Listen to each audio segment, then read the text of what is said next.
Amid the rush of life, at a crowded homeless shelter in the outskirts of Chicago, James Hartman, a successful billionaire entrepreneur, never imagined he would face a memory he thought was long buried today. It was an early winter morning, and pale sunlight filtered through the thick glass windows of the skyscraper where James ran the largest tech conglomerate in America. At 40, James was the epitome of success, overseeing hundreds of projects spanning fields from artificial intelligence to clean energy. Yet, this seemingly perfect life lacked something he had buried deep within his heart: the missing piece of a family. The day schedule was packed as usual, starting with a board meeting and ending with a visit to a homeless shelter, part of the company's philanthropy campaign. When his assistant mentioned the event, James frowned slightly. "Do I really need to attend in person?" he asked, his tone even, as if discussing a minor detail in the plan. The assistant smiled professionally. "It would be better if you were there. Your presence carries an irreplaceable impact." Reluctantly, James nodded. The car glided through Chicago's streets, from the luxurious downtown to the small, weathered roads bearing the scars of time. The afternoon sun illuminated the red brick houses, starkly contrasting with the modern atmosphere inside James's car. When the vehicle stopped, he stepped out, his expensive suit seeming out of place in the surroundings. The homeless shelter was a modest building with peeling paint and an old sign reading "Hope Shelter." James entered, the air inside warm but heavy. Homeless individuals sat along long tables, while volunteers moved about, distributing meals and blankets. James smiled politely during introductions, his eyes constantly scanning the room as though searching for something familiar. And then he saw her. Maria, the woman who had been his wife a year ago, stood in the corner of the room, holding an infant in her arms. The dim lighting could not hide the weariness etched onto her face. Her once lustrous black hair was now tied back hastily, and her emerald green eyes, once vibrant, had turned somber and guarded. The thin sweater she wore seemed insufficient against the cold of winter. The infant in Maria's arms couldn't have been more than a few months old. It stirred slightly, its tiny hands clutching tightly to her sweater. James froze, as if the entire world around him had faded into obscurity. Each step felt heavier as he moved closer, his heart weighed down by unspoken questions. "Maria," he whispered, his voice trembling. She looked up, her eyes filled with a mix of surprise and caution. Those eyes, though changed, still reminded James of the days they had been together. Days filled with joy, but ending in heartbreak. And now, in this setting of poverty and hardship, they met again, with a secret he had never anticipated. At a small homeless shelter called Hope Haven, James never expected this seemingly ordinary charity visit to upend his world. Inside, the air was warm but stifling, filled with the smell of old wood and makeshift meals. Volunteers bustled about with their tasks, while the homeless gathered in small groups, clinging to the faint warmth of aging heaters. James, dressed in a tailored suit, carried himself with the confidence of a successful businessman. He shook hands, exchanged polite words, and smiled for the cameras. But as his gaze swept across the room, it stopped at a corner, and the entire world seemed to pause. Maria, she stood there, her petite figure wrapped in a worn sweater, cradling a child in her arms. Her deep blue eyes, once vibrant, now carried a shadow of sorrow.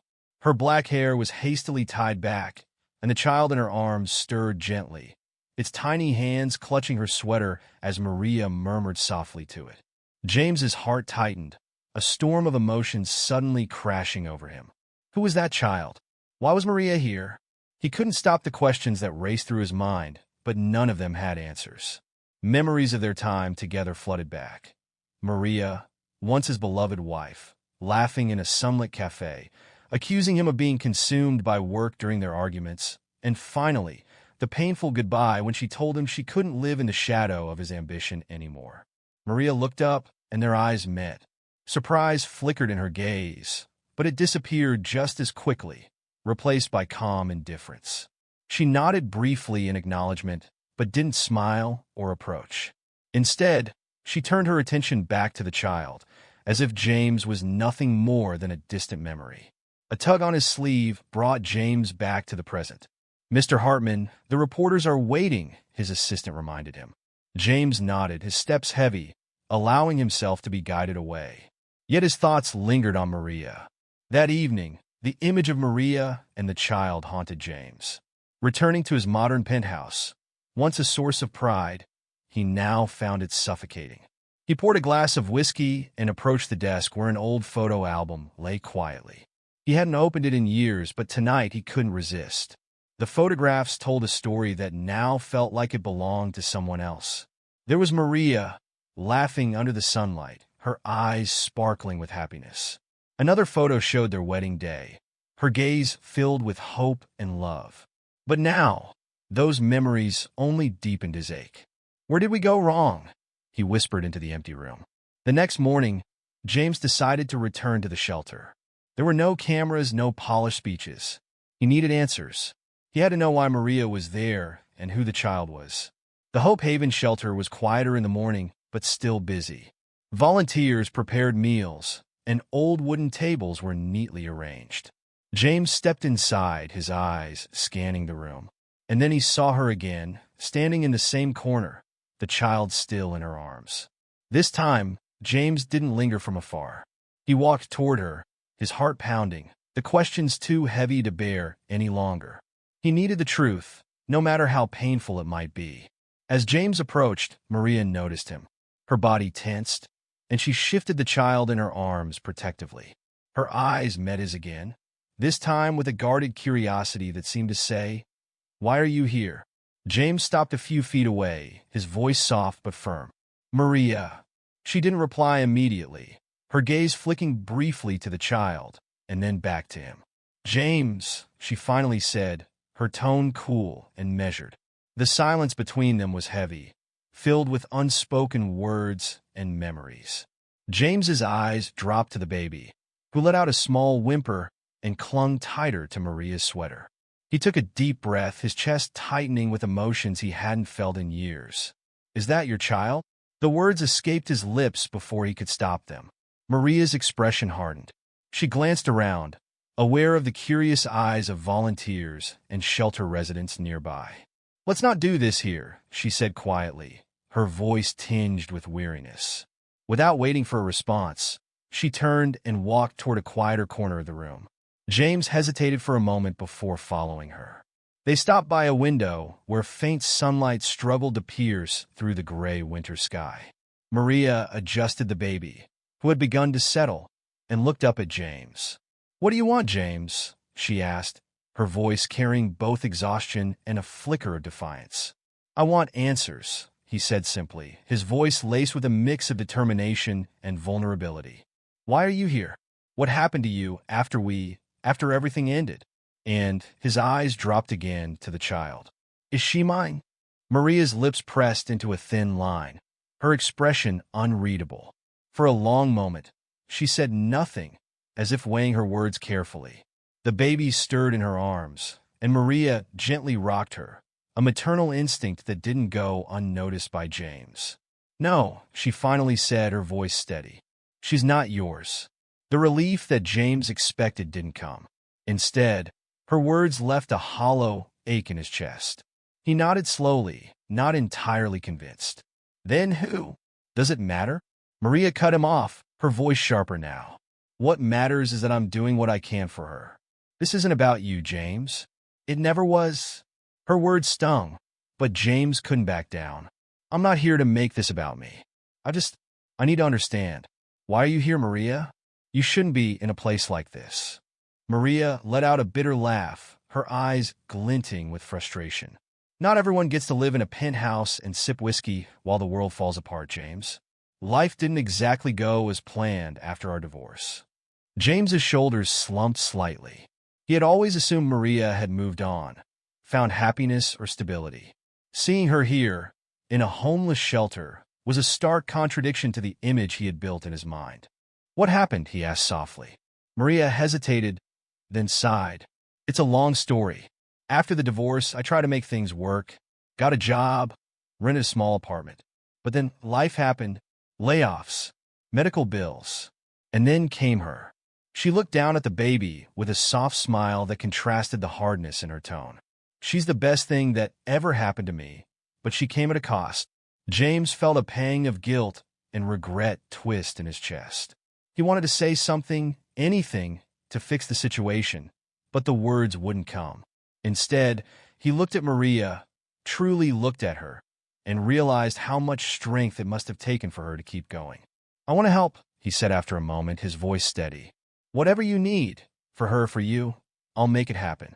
Maria shook her head, a sad smile playing on her lips. "You can't just throw money at this, James. That's not how life works." "Then tell me what I can do," he urged. "Please." Maria studied him for a long moment, her expression softening just slightly. "You want to help? Then start by listening, really listening." James nodded, realizing this was more than just a chance to help Maria. It was a chance to rediscover a part of himself he had buried long ago, a part that still cared, still felt, and still yearned to make things right. Maria's words hung in the air, sharp and unyielding. James stood there, unsure how to respond, the weight of her defiance settling into his chest. The child shifted in her arms again, letting out a soft whimper, and Maria instinctively swayed to soothe her. "Listening," James repeated, his tone tinged with doubt. "Is that what you really think I'm not capable of? After everything we've been through?" Maria raised an eyebrow, a faint, bitter smile curling at the corners of her lips. "James, when have you ever truly listened to anyone who didn't fit into your plans?" The accusation stung, but James couldn't argue with it. Memories of their past, of the countless moments when his ambition overshadowed their relationship, clawed their way to the surface. He pushed them aside, focusing instead on the present. "I'm here now," he said, his voice firmer. "And I'm asking you to tell me what's really going on. Why you're here. Why you didn't." He stopped himself, unsure if he wanted to finish the sentence. "Why you didn't tell me about the child?" Maria's gaze didn't waver. "Why I didn't what, James? Call you? Beg you to swoop in and save the day? We've been done for years. You made your choice." Her words carried the weight of old wounds, but James couldn't shake the feeling that there was more she wasn't saying. His eyes fell to the baby again, tiny fingers clutching Maria's worn sweater. "And her father?" he asked, the question coming out more sharply than he intended. Maria's expression hardened, her body stiffening as if bracing for an attack. "That's none of your business." James felt a surge of frustration. "Maria, I'm standing here, trying to understand what's happened to you, to us, and you're shutting me out. Don't you think I deserve to know the truth?" Maria let out a short, humorless laugh. "Deserve? You think this is about what you deserve? James, you walked away. You left because your empire mattered more than we did. You don't get to come back now and demand answers like it's your right." James opened his mouth to protest but stopped himself. Her words cut deep, exposing a guilt he hadn't allowed himself to fully confront. But there was still a lingering doubt, a nagging sense that something didn't add up. He stepped closer, lowering his voice. "You're right. I don't have a right to demand anything. But, Maria, I can't ignore this. You hear? That child. Tell me the truth. Are you in trouble? Is she?" His voice faltered, the question too heavy to complete. "Is she mine?" Maria's eyes flared with a mix of anger and something else, fear, maybe, or pain. "I told you," she said tightly, "she's not yours." But the way her voice cracked on the last word made James pause. He studied her, the way she clung to the child, the tension in her shoulders, and the slight tremble in her hands. Her denial didn't feel like the truth. It felt like a defense. "Maria," he said softly, almost pleading now, "if she's not mine, why won't you just tell me who her father is? Why does it feel like you're hiding something?" Maria took a step back, her expression guarded. "Because it doesn't matter, James. It doesn't change anything. My life, my choices, they're my own.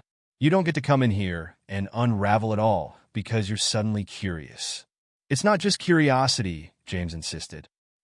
He hesitated, unsure how to explain the pull he felt, the overwhelming need to understand. "I need to know." Maria stared at him for a long moment, the silence between them heavy with unspoken truths. Finally, she shook her head. Some things aren't meant to be fixed, James. Some things are better left where they are. And with that, she turned away, her grip on the child tightening as she walked toward the shelter's exit. James stood there, rooted in place, his mind racing with more questions than answers. Was she protecting herself, the child, or was she protecting him from a truth he wasn't ready to face? The doubt gnawed at him, relentless and unyielding. And for the first time in years, James found himself questioning not only Maria, but also the choices that had brought him to this moment. James stood frozen, watching Maria disappear through the shelter's doors, her figure fading into the gray winter streets of Chicago. The weight of her final words hung heavily in the cold air. Some things aren't meant to be fixed, but James couldn't accept that. The doubt, the lingering questions, they clawed at his mind with relentless intensity. He had spent years controlling every aspect of his life, every detail, every decision. Now, for the first time in as long as he could remember, he felt utterly powerless. He exhaled sharply, the fog of his breath mingling with the chill. Why is she so afraid to tell me the truth? The thought gnawed at him as he turned and walked out of the shelter, the city's bustling noise hitting him like a wave. But it didn't register. His mind was elsewhere, on Maria, the child, and the deep shadows in her eyes. Back in his car, James sat in silence. The hum of the engine and the muffled city sounds doing little to soothe his racing thoughts. He glanced at his phone. He could call her, press her for answers, but deep down, he knew she wouldn't pick up. Maria had built walls around herself, and breaking through them wouldn't be easy. Instead, he opened a search on his phone, pulling up the records of local shelters and hospitals. If she won't tell me, I'll find out myself. The thought felt invasive, even cruel, but James convinced himself it was the right thing to do. If she was in trouble, if the child was his, didn't he have a responsibility to know? Over the next few days, James buried himself in the search, sifting through public records, connecting dots, and piecing together fragments of Maria's life since their separation. It was painstaking work, and at times he felt the sting of guilt for prying into her private life. But every new detail only deepened the mystery. Maria had been living in a modest apartment until about a year ago, when she abruptly moved out. There was no trace of where she had gone afterward. The medical records he managed to access, though incomplete, hinted at a pregnancy, but the timelines were murky, leaving more questions than answers.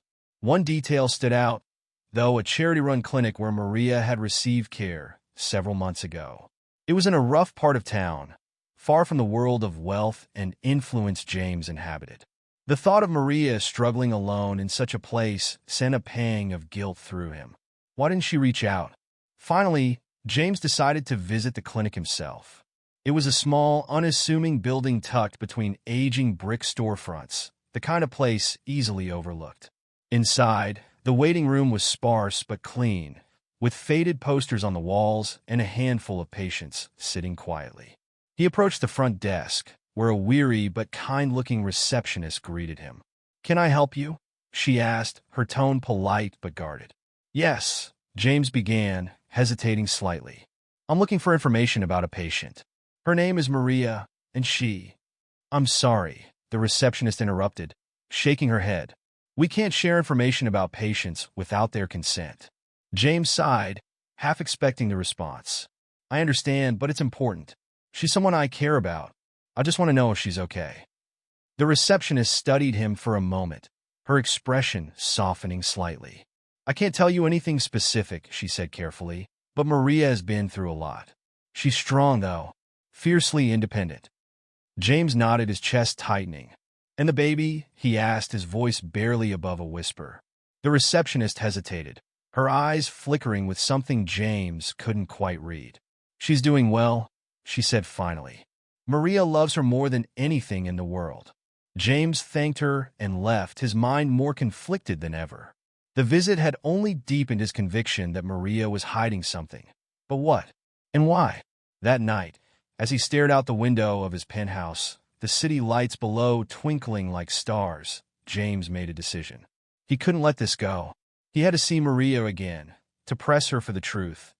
Not out of selfishness, but because he couldn't shake the feeling that her silence was more than just defiance. It was fear, and fear, James knew, often hid the deepest secrets.